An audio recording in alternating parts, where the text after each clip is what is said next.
Hey, this is Victor, and you're probably watching this because you've been asked to make a video or take videos for campus outreach. Now, before we begin, I just want you to keep in mind that there's nothing to be nervous of and there's nothing to freak out about. This whole process is very simple, and there are, in a sense, three basic fundamental things that I want you to keep in mind when making these videos. Now, before we get into those, if you haven't watched the previous video, which goes through all the gear and how to use it, I would recommend you watch that video and then come back to this one. First things first is your audio. Now, I want you to make sure that you're getting audio with your video. So if you're shooting video with your phone and you have one of these lavalier mics and it's connected to your phone, make sure it's connected to your phone. Make sure that you put it on the person who is going to be talking, and make sure you put it in a way that other people cannot see. So one way to do that would be to put it underneath your shirt, go underneath, loop, and then put the mic on the inside. So you would want to put that on the inside. I'm trying to do this without creating a fuss here. Now, this isn't the ideal place to put it right here because you can still see this.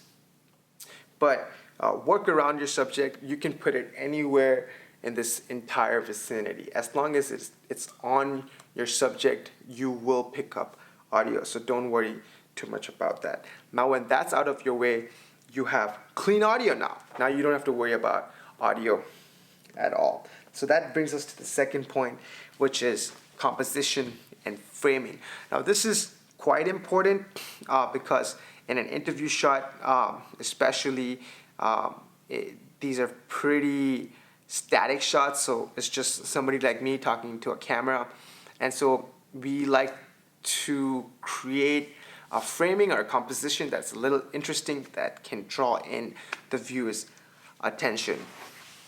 Now, there's only two things that I want you to keep in mind.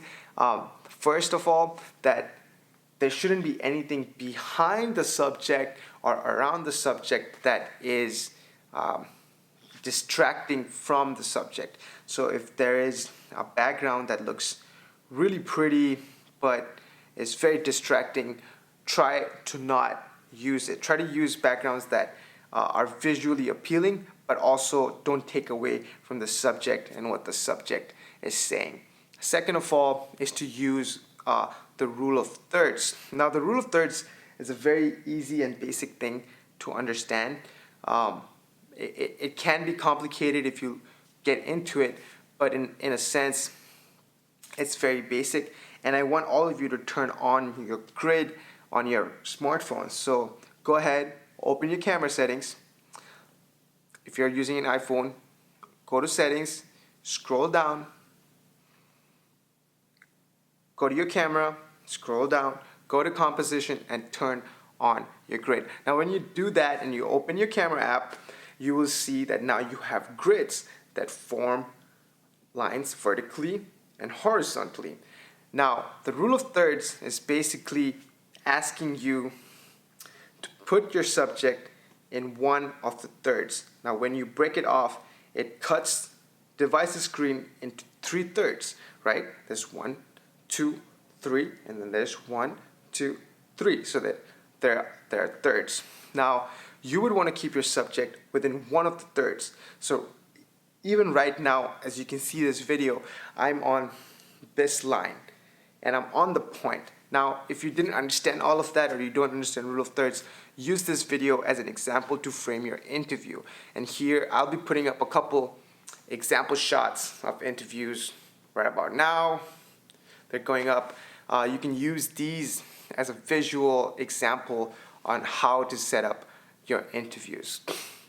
And now, lastly, coming to light, this is probably one of the most important things that you need to keep in mind is light. You don't need any fancy light equipment or any of that. You just need good sources of light, just like these these windows right here. I'm sure you have windows where you live or where you're doing ministry, or if you don't, use the sunlight. Just make sure that you're not sitting directly under the sun.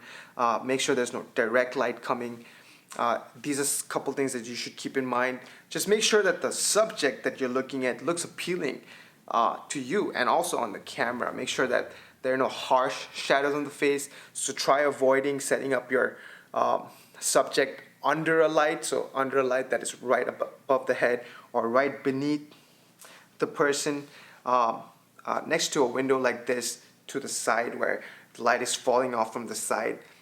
Is usually a good go.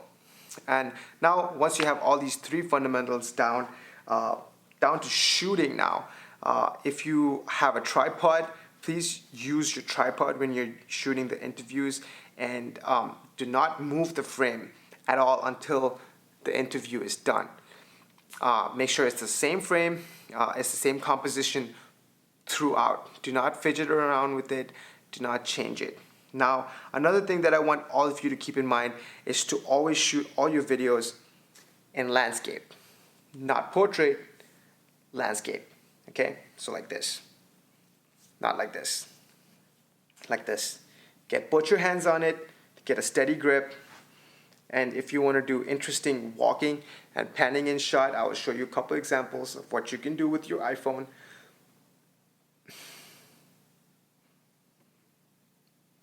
Okay, now that we're there, here are a couple more things that I want you to keep in mind that will help me create a bigger picture and a bigger story. Make sure when you're interviewing someone, you start off with a greater perspective. So I would start off by showing the location, where we are. Go into it. Give a little bit of details about the building that you're inside. Get a few shots of that. And then get into the nitty-gritties of the people, of the real story of what's happening. So B-roll of people, B-roll of the person who is being interviewed. So if you do not know what B-roll is, this is A-roll, me talking straight into the camera. So that would be your interview. And a B-roll would be anything I put over it. So all the examples that I've shown you on top of this video are B-rolls. So anything other than this interview will be your B-roll. Make sure you get ample amount of B-roll. If you're doing your interview before you get your B-roll, you'll have a good idea of what kind of B-roll you need. So if the person is talking about feeding children, you would have video of students giving out food or students eating food and things like that, vice versa. So just keep that in mind. Be a little creative, be a little open, try different perspectives for B-rolls especially. So don't just be standing up here all the time. Get low sometimes, get a side angle, and yeah, just play around with it. Keep those three fundamental basic rules in mind and you should be good to go. Thank you for taking your time to watch this video, and I hope this video was helpful to you in some way, and I'm looking forward to getting your videos.